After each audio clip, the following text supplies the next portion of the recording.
What's happening? Brian Tong here, and welcome to the Apple Bite for everything inside the world of Apple. Now we're back after a vacation break and all the madness from CES, which we'll get to. But first, let's get to the show and the big story this week.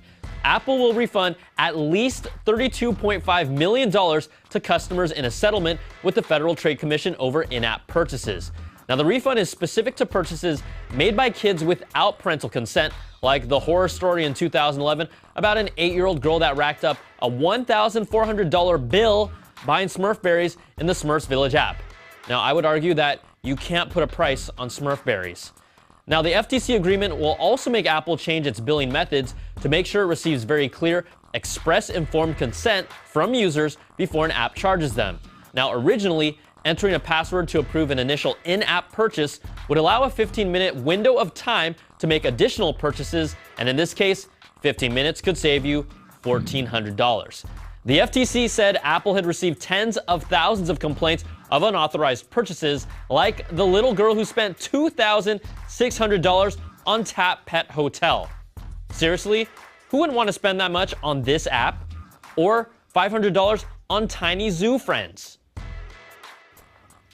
Oh, it's so cute. Totally worth it.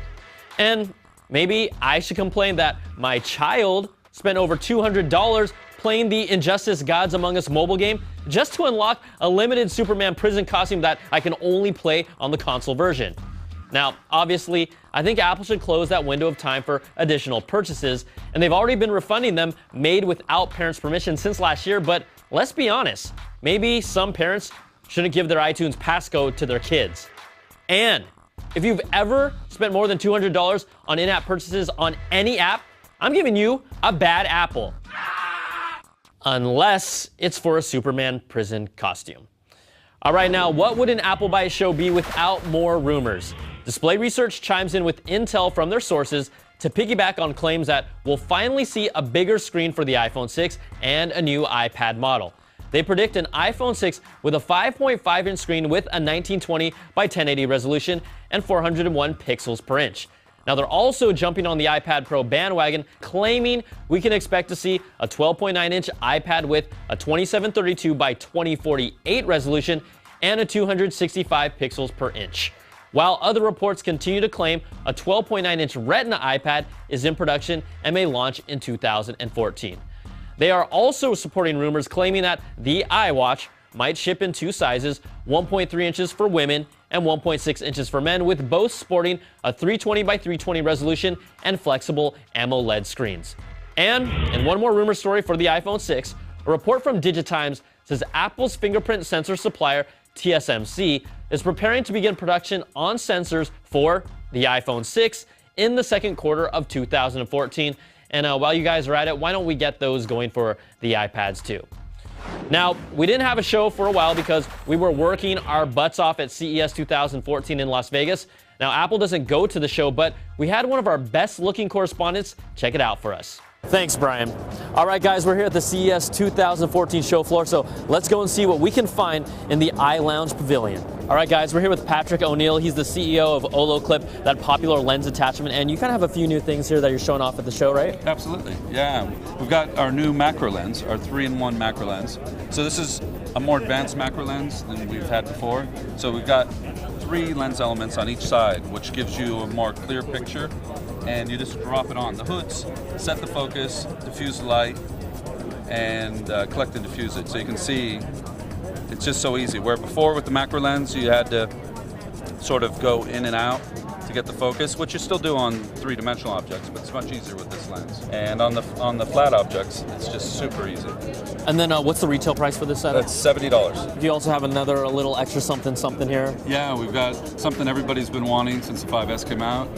Gold lens for their 5S. So, yeah, I got my phone, and I think, that might be a nice little fit there. Yeah, that's all gold, everything. I'm not sure I'm getting that back.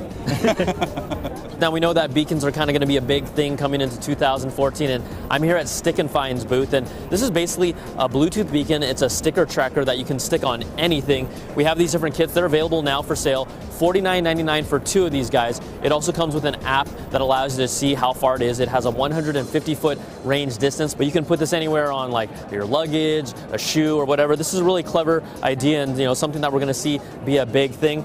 And this little beacon, the Stick and Find, can also send out a signal or noise when you want to locate it.